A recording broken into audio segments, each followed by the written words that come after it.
A nerdish boy buys a strange car with an evil mind of its own, and his nature starts to change to reflect it. It's 1958 in Detroit. We are inside a car factory where numerous Plymouth Furies are being assembled. Among the rather plain-colored vehicles, one of them stands out, a bright red one. During the process, this particular red car is being fussed about by one factory worker who has his hand injured when the vehicle's hood comes down on it. Another factory worker takes a seat inside the vehicle. He will be found dead afterwards. Present day, September 16, 1978 in Northern California. Arnie Cunningham, Keith Gordon, is a meek teenager who spends his weekends playing Scrabble with his parents. Arnie and his best friend Dennis Gilder, John Stockwell, are going to their school, as usual. Arnie is clumsy, and his black-rimmed glasses characterize him as being nerdy. Dennis is a football player, who still befriends Arnie and tries to stand up for him. During shop class, Arnie is bullied by several students. Dennis tries to stop the bullies, but he can't be all the time checking on weak Arnie. Today, Buddy stamps on Arnie's sack lunch and also breaks his glasses. When both Arnie and Dennis tell the shop teacher that Buddy had a switchblade in his possession when he teased Arnie, it looks that the only consequence will be bad for Arnie, as Buddy announces he will take his own back pretty soon.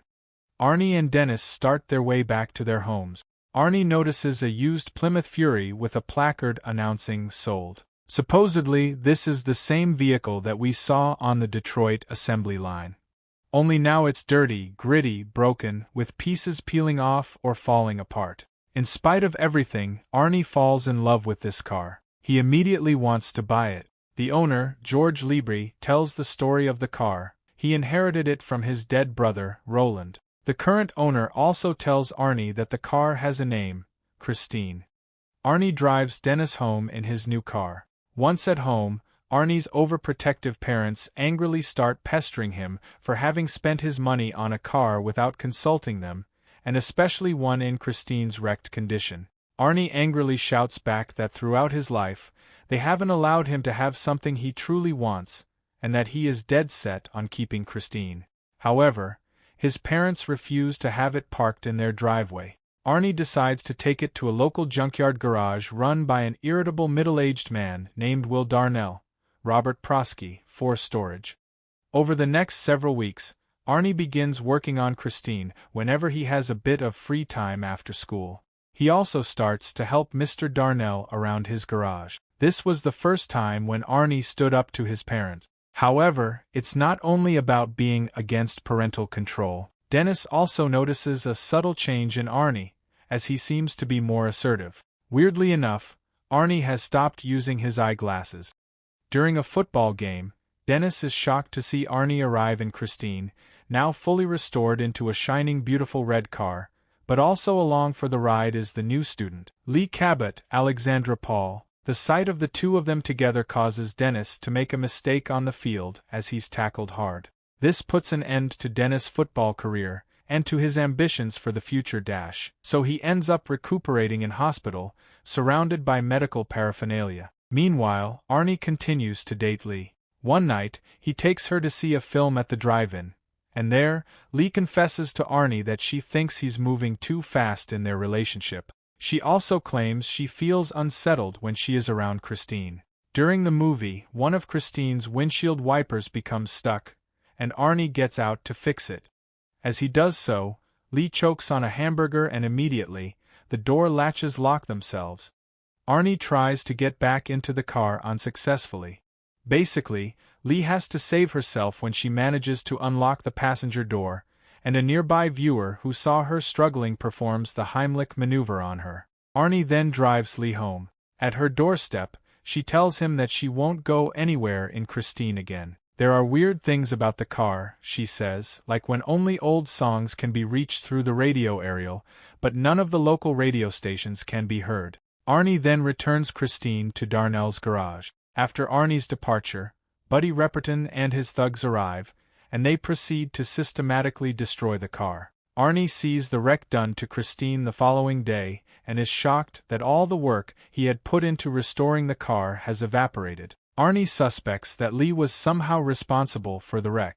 He is getting into trouble at home as well, as his temper is radically changed. His parents notice the acute change in him, and they comment that they want the old Arnie to come back. The long Scrabble nights are over, and Arnie has one big row with his father. Next day, first thing he does is going to the salvage garage to restart work on Christine. Determined, he looks for his tools. Turning his back on Christine, he hears the crinkling of metal behind him.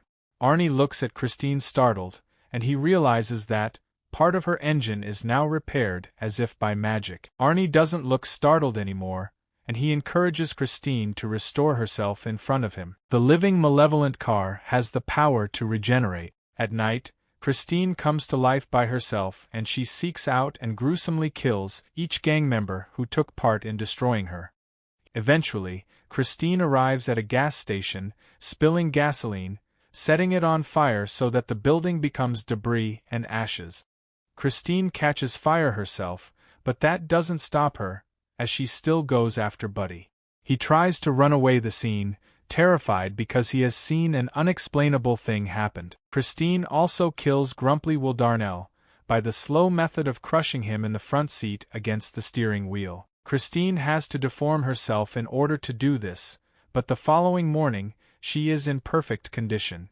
Some weeks later in December, Dennis catches Lee in high school between classes and he talks to her about Arnie and his car. Dennis and Arnie are not best pals anymore, and Lee had realized that, in spite of not having broken up verbally with Arnie, there is no place in his life for her. Dennis decides to call on his old buddy at his home, but Lee advises him to take caution. After she leaves, it's Arnie who calls on Dennis instead. Arnie arrives in Christine and invites Dennis over. Arnie drives Dennis to the Formers. Dennis realizes about Arnie's dazzled eyes, even before Arnie starts doing things he would have never done before during his nerd phase. Dennis watches how Christine's mile counter moves backwards, having less miles instead of more. Arnie tires to explain to Dennis how wonderful, strong and fulfilled he feels when he is driving Christine.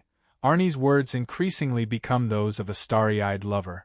When Dennis leaves Christine, he is more unsettled than ever. Dennis is determined that the nightmare has to stop. He thinks that killing Christine is the only way of returning Arnie to normal. Dennis and Lee may be having a thing going on between them, but it also may be that each one is the only safe rock of the other. Next morning, Dennis goes to the school parking lot and scratches Darnell's Tonight into Christine's hood, and drives off with Lee. They go to Darnell's scrapyard and they wait for Arnie and Christine inside a bulldozer. Night falls down and Dennis devises a plan. He tells Lee to wait in the office. The plan is that she will shut door on Christine after her arrival, trapping the vehicle inside the office. Lee leaves to do so. While she is on her way there, the car's lights suddenly break the night. She was hiding under a pile of garbage. Christine drives towards Lee trying to run over her, but crashes on to one of the office walls instead. Arnie gets ejected through Christine's windshield and is impaled on a shard of glass, fatally wounding him. Arnie is bloodied, but in his last breath, he just caresses Christine's front bumper for the last time. In his own way, he dies happy. Enraged, Christine attacks Lee once again. Dennis drives the bulldozer and he fights Christine, who is playing Pledging My Love at top volume on her radio. Christine is still set on dealing with Lee first, so she approaches her top speed to run over her. However, Dennis drives the bulldozer up onto the car's back, stopping her and crashing her. Lee climbs into the cab of the bulldozer and embraces Dennis. Meanwhile, Christine returns back to life and begins to heal herself over again. So, Dennis has to drive the bulldozer over Christine, crashing her onto a thin layer of metal and glass materials, until her headlights flicker and then go out for good. Dennis compacts the red car onto a cube. The ordeal is over. However, later on, within that scrapyard cube, a metallic stick starts to slowly move and straighten up.